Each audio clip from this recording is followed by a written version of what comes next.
So what is up guys, Killerkev, and today I thought I'd break down the easiest way to install Skyrim mods. Now obviously we are going to be covering the consoles and the PC, so do not worry about that. I'm going to do the consoles first. So what you're going to have to do is obviously once you've loaded up the game and everything else, scroll down through the main menu and should present yourself with this small icon here or small text which does say mods. Once you go in there, I'll obviously ask you for your Bethesda.net login. If you haven't got one of these, it's very easy to do. All you're going to need to do is go on to the Bethesda.net website and obviously create an account. You're going to need a verified email because you're going to need to go in there and set it all up like you would with any other sort of big organization, or to create an account just in general. Once you've created an account, you've got a registry username and password. So what we're going to do is click the mods. Should come up in here. And then there should be another menu just after the one you're seeing now. It asks you for your login and your username and your login as well. Once you've done that, you should be presented with this, which means you are logged in and you are ready to go. This is basically the format for all of them as well for the Bethesda.net. This is for PC, PS4 and Xbox One.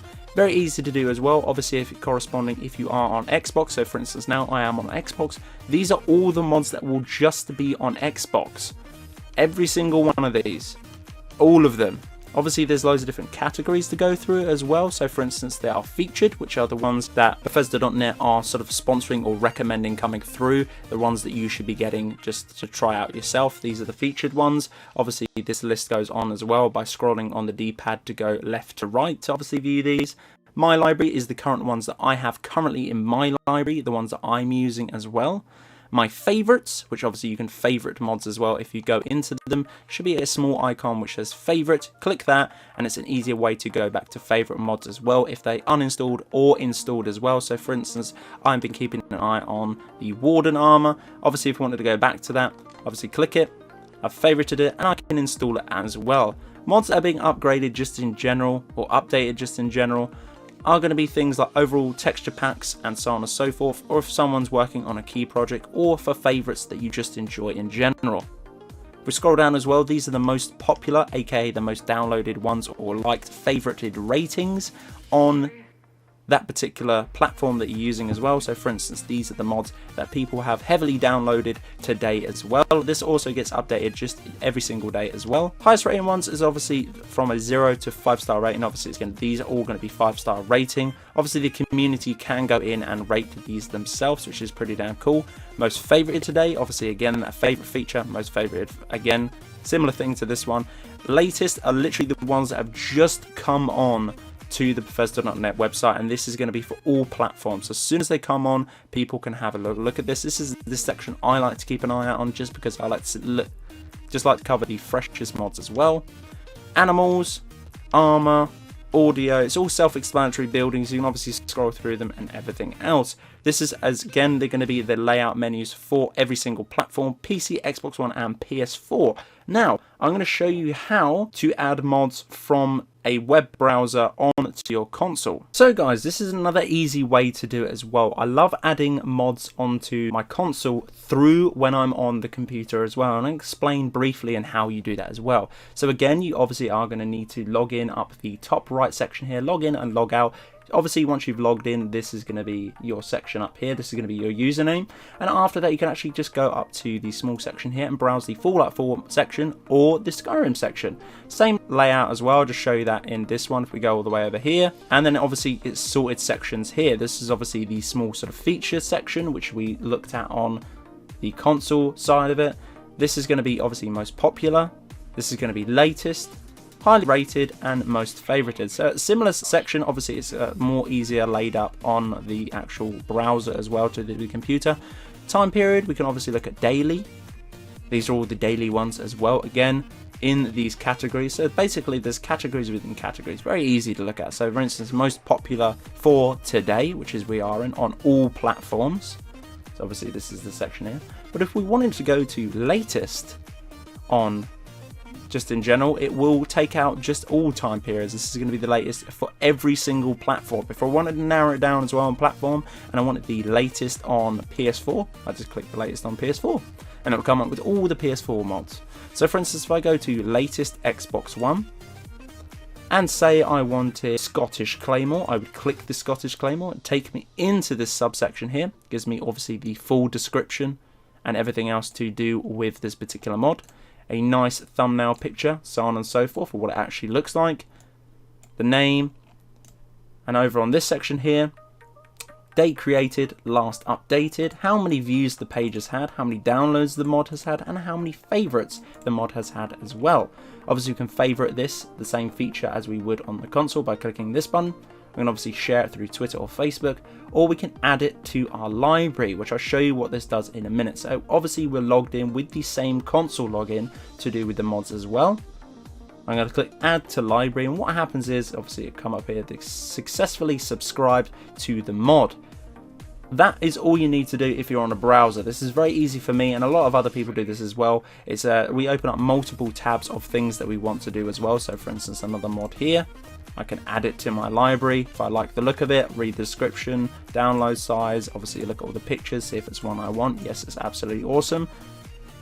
Add it to my library, and basically what this allows me to do, once I log back into the console menu, which I'll show you again, these should actually be appeared onto my library, but they have not been installed just yet, and I'll show you how to do that just right now. So guys, I'm back on the console as you can tell, and all we need to do is head back into the mods. It's going to check all the data that has gone from the web browser all the way over to the console as well, just because we logged into the same account. Now if I go into my library, as you can tell just along here, the Scottish Claymore has been added to my library. Haven't installed it or anything else just yet. Really nice feature just to switch between the two. So if you're in a rush and you're looking for other different mods, or you find it very easier just to look at the web browser, just have a look at all the different mods, then this is great for you. So for instance, Scottish Claymore's here. What we're going to do is click and download it. Very easy. Once it's downloaded, it should be in the game. So for instance, like so, we've got it in the game, it's ready to go. Once we back out of all the menus, it should say here, the mod selected / load order has been changed. The game will now reload your data files, which basically means that the mod is installed. It just needs to create all the different files to go into everywhere else to obviously make sure your mod is correct, up and running as well. So we're going to click OK. It's going to go to a small loading screen here. So obviously we're back at the main menu here. Obviously once you jump into a game, obviously those mods will be there. Now if you actually go back into mods, again checking the variations of all the data files as well as we go through this section, you can actually disable mods and delete mods. I'm going to show you how to do that quickly as well. So for instance, if we want to delete a mod, all we're going to need to do first of all is you're going to need to disable the mod, which basically allows the files to disconnect from your actual game.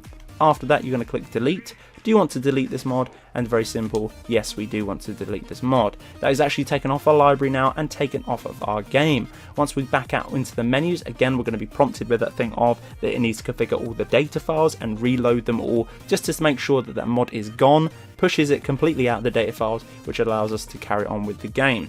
Obviously, again, with that small loading screen, once that loading screen is ended and you jump back in the game, it will prompt you with a small message. Again, you can tell we're back at the loading screen, and once you click continue back from your last save game, it will prompt you with a small message saying that one of the mods that you have deleted, in a case of this one, for instance, the last save that will have the no longer present mod that you have deleted from the game, such as objects and various other things no longer will be available. Will you like to continue loading? Which basically means that the game has obviously removed the mod and it's giving you a notification to say that it has removed the mod. By clicking yes, you obviously continue back into the game and you will no longer have that mod.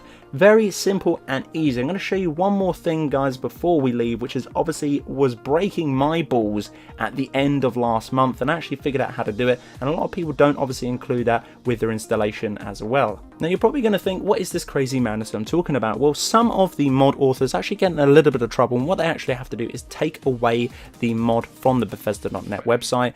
That basically means you cannot go back into your library, for instance like this one, go into your library, disable it, and then delete, which we've done from the other mods as well, because obviously that particular mod is no longer on the Bethesda.net website. It won't be there, but it will still be in your game. This is a little bit of an issue just in case you download massive mods. So for instance, I remember when the Terra Armor collection came first straight onto the Bethesda.net website, it actually was there for about 2 weeks, got taken down and then re-uploaded, which basically means that that 700 MB download still remains and sits within your game without you knowing that it's in your library. So for instance, if we download that again, it's another 700 MB added onto another 700 MB that is masked and not within the game. So Be careful of that. And I found it the easiest way to do it as well by clicking Y in this particular menu, aka go down to the load order. You can see all the mods that you are running as well. So for instance, if I didn't want a particular mod within my thing, so for instance, if I didn't want this particular mod, what I'd have to do is go A to disable it. Obviously we needed to disable the mod before we delete the mod, and then Y, we like to remove this mod from the load order, and your Bethesda.net account will no longer be recoverable, which basically means you're removing the mod from the game, and then once we back all the way out, you'll obviously be prompted with that data file notification as well. This is really essential just because I feel like a lot of mods are actually taken down and away from the Bethesda.net website, and they will sit and remain within your game, and it obviously does take a lot of your free space within your selected mod availability as well. Please do bear that in mind as well. So I think you're allowed 5 gig at the max. Obviously, if you're cluttered with a load of other different mods as well and you're running out of room, go into this small section and delete a few mods that obviously are not available on the Bethesda.net website anymore, have been removed or taken down, and just get rid of them because they are holding up a little bit of your space. Guys, if you have any questions, make sure to bung them down in the comment section below. I will get back to you ASAP. But that is the easiest way of my guide to install Bethesda mods. Hopefully you found this guide slightly helpful. If you did, obviously hit me up with a like and a comment. I haven't done one of these before, just I thought I'd throw it out there now. Hopefully it's well detailed, and hopefully I haven't missed anything, guys, and if I have, I really do apologise. But Killerkev here, and Killerkev out.